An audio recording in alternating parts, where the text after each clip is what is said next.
വിശുദ്ധ മത്തായിയുടെ സുവിശേഷം 18-ാം അധ്യായം 21 മുതൽ 35 വരെയുള്ള തിരുവചനങ്ങൾ. നിർദ്ദയനായ ഭൃത്യന്റെ ഉപമ.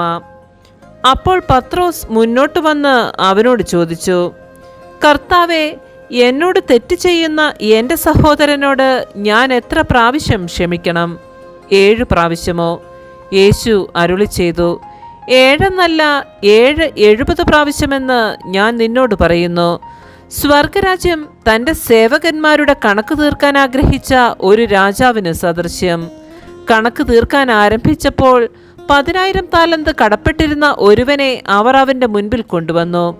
അവനത് വീട്ടാൻ നിർവാഹമില്ലാതിരുന്നതുകൊണ്ട് അവനെയും ഭാര്യയെയും മക്കളെയും അവൻ്റെ സമസ്ത വസ്തുക്കളെയും വിറ്റ് കടം വീട്ടാൻ യജമാനൻ കൽപ്പിച്ചു. അപ്പോൾ സേവകൻ വീണ് നമസ്കരിച്ചുകൊണ്ട് പറഞ്ഞു, പ്രഭോ, എന്നോട് ക്ഷമിക്കണമേ, ഞാൻ എല്ലാം തന്നു വീട്ടിക്കൊള്ളാം.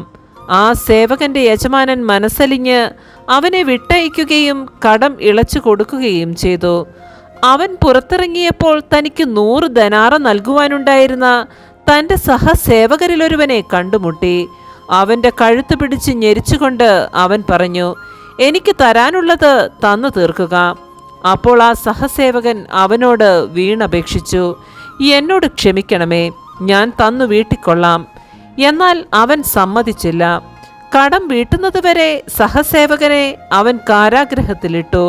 സംഭവിച്ചതറിഞ്ഞ് മറ്റു സേവകന്മാർ വളരെ സങ്കടപ്പെട്ടു. അവർ ചെന്ന് നടന്നതെല്ലാം യജമാനനെ അറിയിച്ചു. യജമാനൻ അവനെ വിളിച്ചു പറഞ്ഞു, ദുഷ്ടനായ സേവക, നീ എന്നോട് കേണപേക്ഷിച്ചതുകൊണ്ട് നിന്റെ കടമെല്ലാം ഞാൻ ഇളച്ചു തന്നു.